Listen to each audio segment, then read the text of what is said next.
आणि मग तुम्हाला गुमराह करून ठेवायचं सगळं. बाकी मार्गदर्शन सगळं झालेलं आहेच,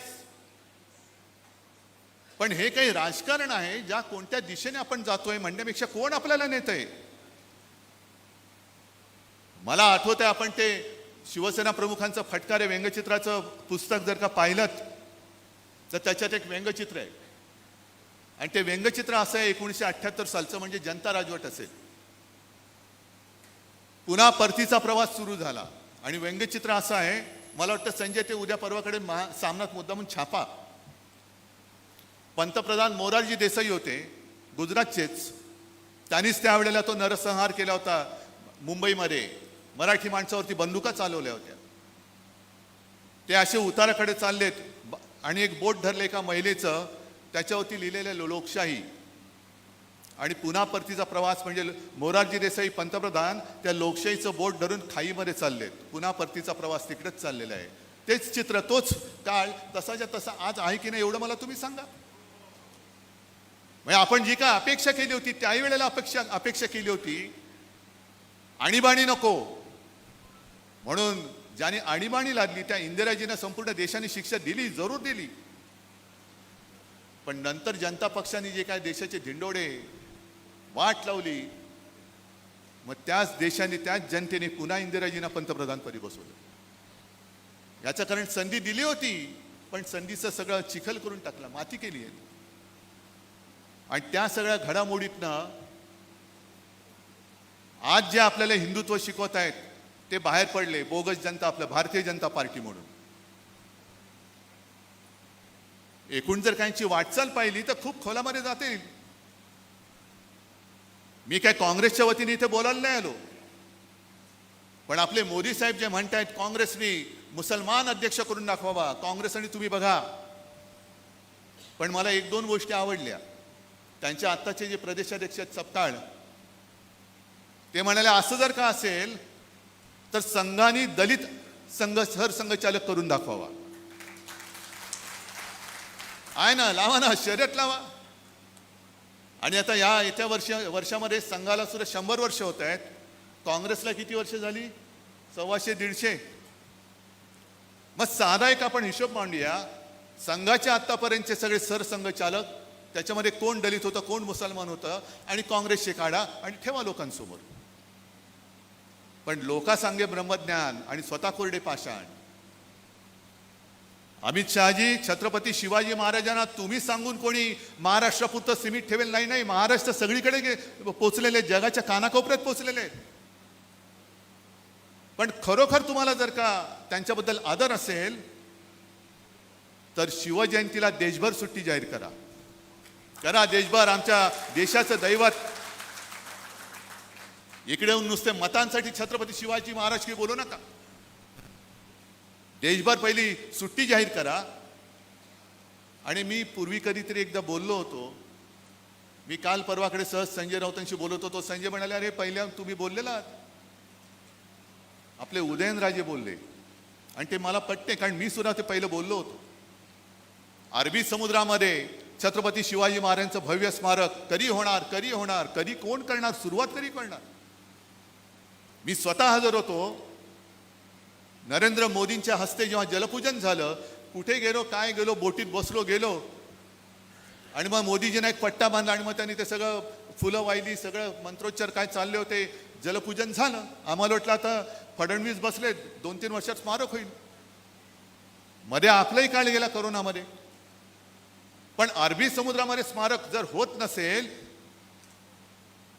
तर उदयनराजे बोलले ते बरोबर आहे की छत्रपती शिवाजी महाराजांपेक्षा राज्यपाल मोठे नाहीत, असूच शकत नाही. छत्रपती शिवाजी महाराजांच्या पेक्षा दुसरं कोणीच मोठा असू शकत नाही, होऊच शकत नाही. आणि राज्यपाल पद सुद्धा आता सर्वोच्च न्यायालयाने ताशेरे मारलेले आहेत तामिळनाडूच्या बाबतीत. आपल्या वेळेला सुद्धा कोश्यारी कसे वागत होते तुम्ही पाहिलेले आहात. काय ते राजभवन, काय त्यांचा थाट, कशाला पाहिजे. राज्यपाल पदाचा अवमान जर त्या खुर्चीवर बसणारी व्यक्तीच करणार असेल तर तिचा मान सर्वोच्च न्यायालयाने काय ठेवायला पाहिजे ते दाखवून दिलेलं आहे की काय करायचं. 3 महिन्याच्या आत तुम्ही याच्यावरती निर्णय घ्यायला पाहिजे. मुंबईचा पवाडा ऐकत होतो. माझी मैना गावाकडे राहिली, संयुक्त महाराष्ट्राचा लढा. आपल्यापैकी किती लोकांना माहिती आहे संयुक्त महाराष्ट्राचा लढा काय तीव्रतेने लढला गेला आहे? किती 2-3 हात उभे फक्त राहिले असतील. तो आकडा आहे 105 हुतात्म्यांचा, हा सरकारी आकडा आहे. पण जसं आता संजय राऊत आपण उल्लेख केला तुलसी गबार्ड, तसंच त्यावेळेला एक परदेशी पत्रकार आल्या होत्या ताया झिंकिन, आणि त्यांनी एक पुस्तक लिहिले. ते पुस्तक माझ्याकडे आहे, रिपोर्टिंग इंडिया. तो संयुक्त महाराष्ट्राचा लढा जेव्हा पेटला होता तेव्हा त्या पत्रकार महिला आपल्या मुंबईमध्ये होत्या आणि त्यांनी नमूद केले की त्या सगळ्या गोळीबारामध्ये जे काही शहीद झाले, मी शहीद म्हणतो कारण माझ्या आपल्या मुंबईसाठी त्यांनी बलिदान केलं. त्या हॉस्पिटलमध्ये जवळपास 250च्या वरती मृतदेह पडले होते. आकडा 105चा आला आणि 250च्या आसपास मृतदेह त्या स्वतः पत्रकार महिलेने पाहिलेले. आणखी किती जणांना त्यांनी गोळ्या घातल्या असतील त्याची काही नोंदच नाही. म्हणजे आज जी काय आपली मुंबई लुटली जाते, सगळं काही गुजरात गुजरात गुजरात, सगळ्या गुजरात्यांबद्दल माझा राग नाहीच आहे, पण खास करून जे 2 तिकडे बसलेत त्यांना कल्पना नाही महाराष्ट्र. हो, त्यावेळेला पंतप्रधानपदी नेहरू बसले होते आणि उघड्या गाडीतून नेहरू फिरायचे नेहमी. पण मराठी माणूस एवढा पिसाळला की नेहरूंना सुद्धा बंद गाडीमधनं महाराष्ट्रामध्ये फिरायला लावलं त्यांनी. तुमची मस्ती इकडे नाही चालणार, कोणाची मस्ती खपून घेणारा महाराष्ट्र नाहीये. आणि छत्रपती शिवाजी महाराजांचं नाव घेणं, छत्रपती संभाजी महाराजांचं नाव घेणं कोणाला शोभतं? गेल्या 4 दिवसापूर्वी अमित शहा रायगडावरती येऊन गेले आणि त्यांनी सांगितले की छत्रपती शिवाजी महाराजांना महाराष्ट्रापुरतं सीमित ठेवू नका. अहो, महाराष्ट्रापुरते सीमित नाहीच आहेत. त्या काळामध्ये म्हणजे आजसारखं व्हॉट्सअप नव्हतं, मोबाईल फोन नव्हते, टीव्ही चॅनल किंवा गोदी मीडिया नव्हता. महाराजांच्या काळामध्ये सुरतेच्या लुटेची बातमी लंडन गॅझेटमध्ये तेव्हा लंडनमध्ये आली होती. तुम्ही कोण सांगताय महाराजांना सीमित ठेवू नका महाराष्ट्रापुरतं? आणि मग चंद्रकांत दादा पाटील ते असं म्हणाले, असं ऐकलं की अमित शहानी शिवाजी महाराजांवरती एक पुस्तक लिहिले 500 पानाचं, आणि ते वाचलं तर संजय राऊतांना चक्कर येईल. पण हे बोलल्यानंतर मला पत्रकारांनी सांगितलं, ते बोलले खरे अमित शहानी पुस्तक लिहिले आणि स्वतः पाटलांना चक्कर आली. अरे काय बोललो आपण, अमित शहा लिहिणार आणि शिवाजी महाराजांवरती चक्कर येऊन पडले तिकडे चंद्रकांत पाटील. काय बोलताय, काय लिहिताय? म्हणजे हे नुसतं जर का तुम्ही यांची गेल्या काही काळातली वक्तव्य जरी ऐकली ना तरी कपाळावरती हात माराल. आणि मग त्याच कार्यक्रमात मला असं वाटतं देवेंद्र फडणवीस बोलले की शिवरायाचा अपमान करणाऱ्याला टकमक टोकावरून ढकलावं असं वाटतं. पुढचं बोलण्याच्या आधी त्यांनी कोणतरी सांगितलं की अमित शहाच त्यांच्याबद्दल एकेरी नावात बोललेत. शिवाजी महाराजांचा उल्लेख त्यांनी एकेरी नावात केलाय.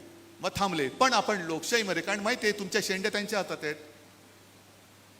शिवाजी महाराजांचा अपमान करणार कोणी असेल त्याला शिक्षाही झालीच पाहिजे. ही शिवशाही जर आपण पाळणार असू तर आपण छत्रपतींचं नाव घेऊ शकतो. आणि मग तुम्हाला गुमराह करून ठेवायचं सगळं, बाकी मार्गदर्शन सगळं झालेलं आहेच. पण हे काही राजकारण आहे, ज्या कोणत्या दिशेने आपण जातोय म्हणण्यापेक्षा कोण आपल्याला नेतंय. मला आठवतंय आपण ते शिवसेना प्रमुखांचं फटकारे व्यंगचित्राचं पुस्तक जर का पाहिलं तर त्याच्यात एक व्यंगचित्र आहे आणि ते व्यंगचित्र असं आहे 1978 सालचं, म्हणजे जनता राजवट असेल. पुन्हा परतीचा प्रवास सुरू झाला.